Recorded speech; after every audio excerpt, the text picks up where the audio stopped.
So far, we have discussed the floral parts and its function. Now let us discuss the based on presence or absence of the floral parts. The flowers are of two types. One is incomplete flower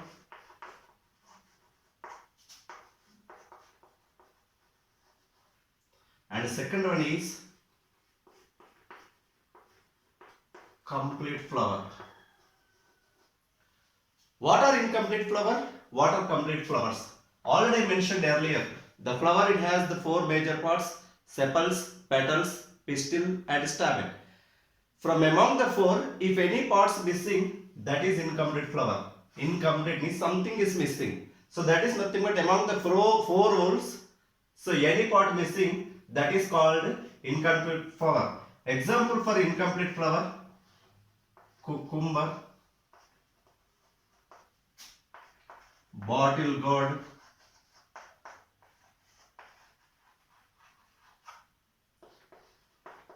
bitter gourd,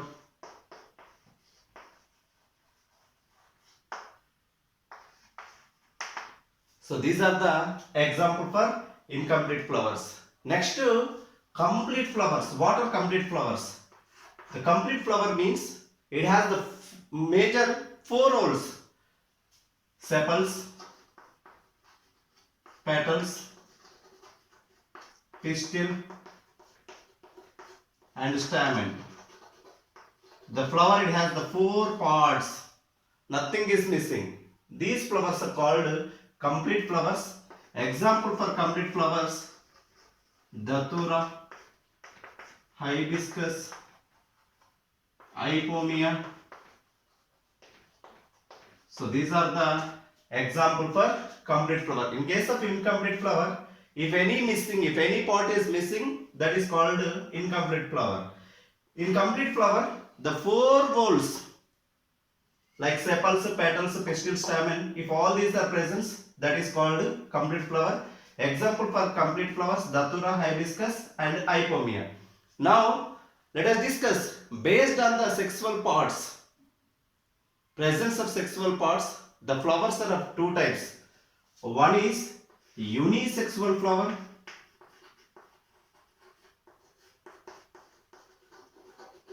and the second one is bisexual flower.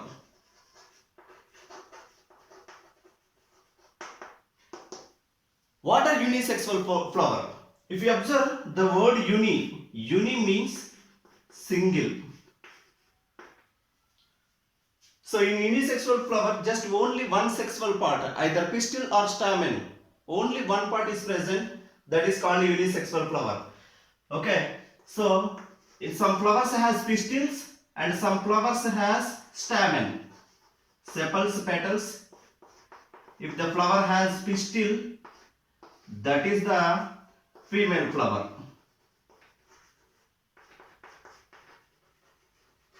Next, if the flower has sepals and petals,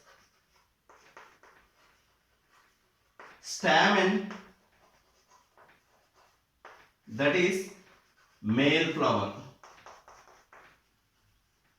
In unisexual flower, we can see both male and female flowers. Example for unisexual flowers: cucumber, bottle gourd, bitter gourd.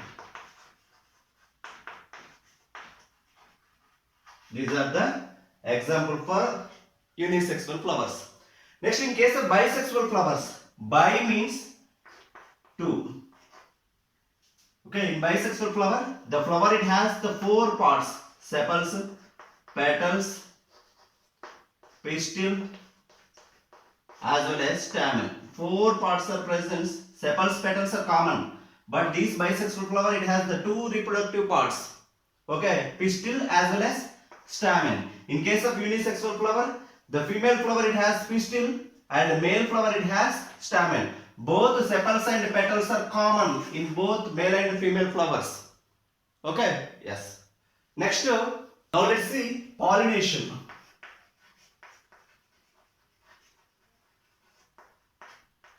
What is pollination? Pollination is nothing but the pollen grains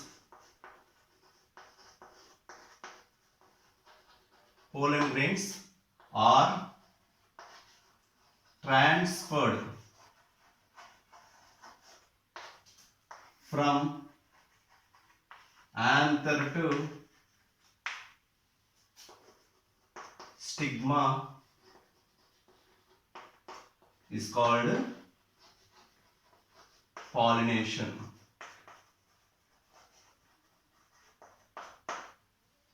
Now let us observe. This is the female reproductive part, the pistil, and this is the male reproductive part, stamen.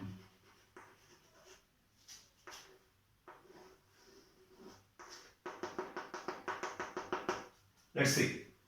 So pollen grains are transferred from anther to stigma. So here this is the stamen, the male reproductive part.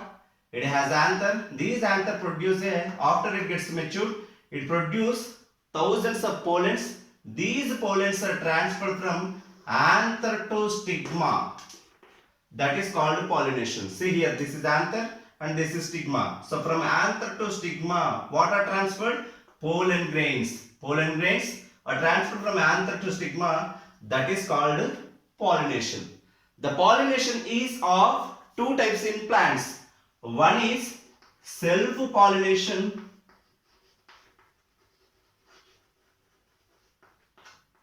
and another is cross-pollination.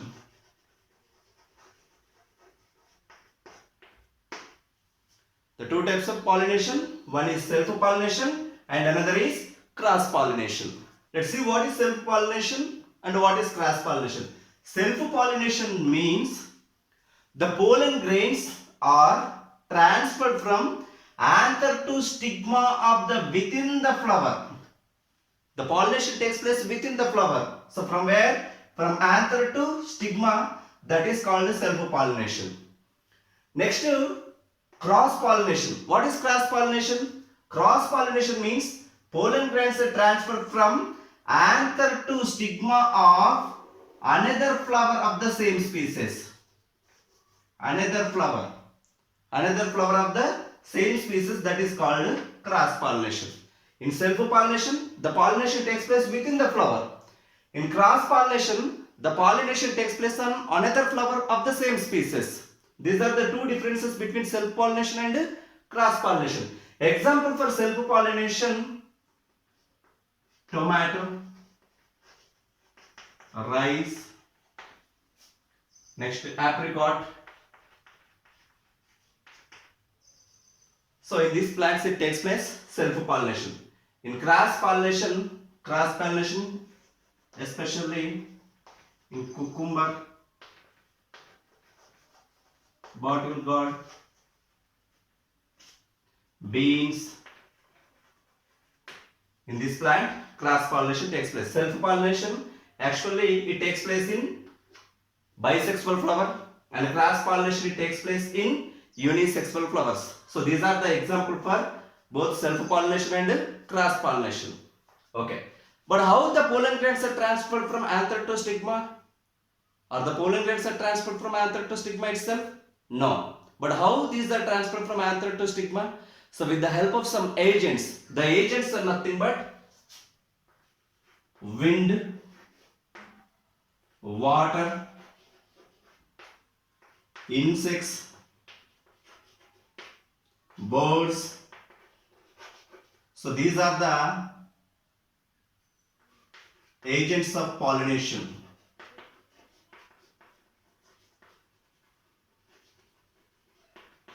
They carry pollen grains from anther to stigma.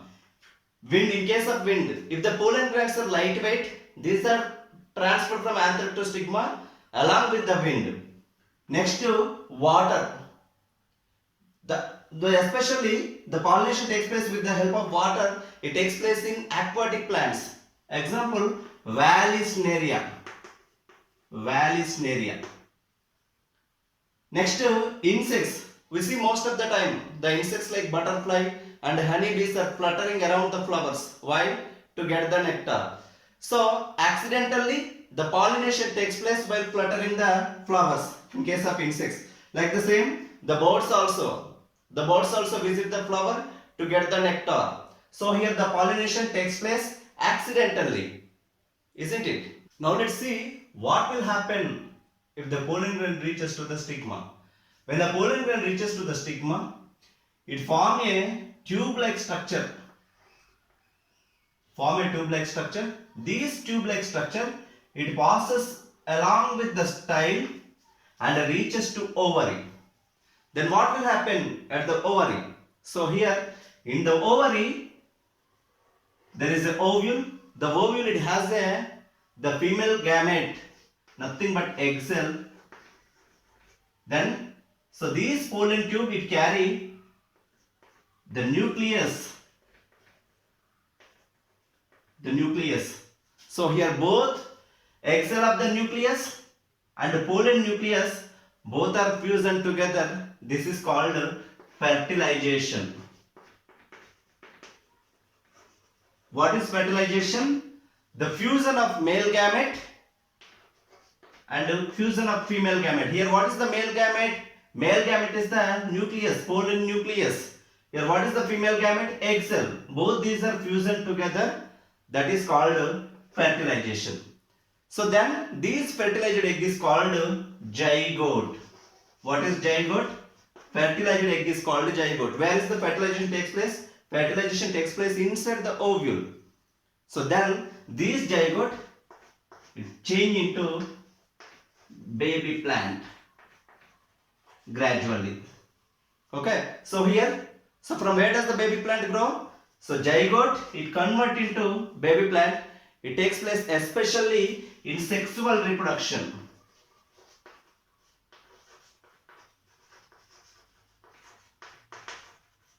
In sexual reproduction, so the zygote, it change into baby plant. What will happen after fertilization? The parts like sepals, petals,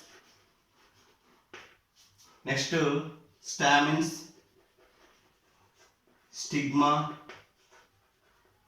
style, all these parts are fall off. Then the ovary, it change into fruit. Ovary change into fruit and ovule change into seed. Okay. So here the ovary change into fruit and ovules change into seed with the help of pollination. If there is no pollination takes place, does the flower change into fruit? No. The flower change into fruit only with the help of pollination. So nowadays, most of the farmers are spraying dangerous pesticides and insecticides on crop to control the pests and insects on the crop.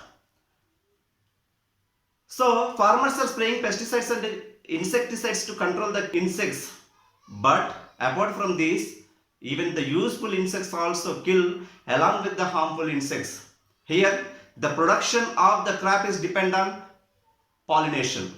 The pollination is dependent on insects. If there are more insects, there is more pollination. If there is more pollination, there will be more production. So here, the production is dependent on insects. The production is dependent on pollination. The remaining topics like budding, vegetative propagation,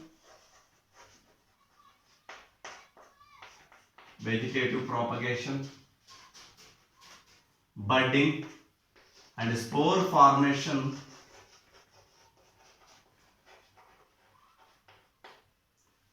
these topics will be discussed in part 3. Please do subscribe, like, share and comment. Thank you.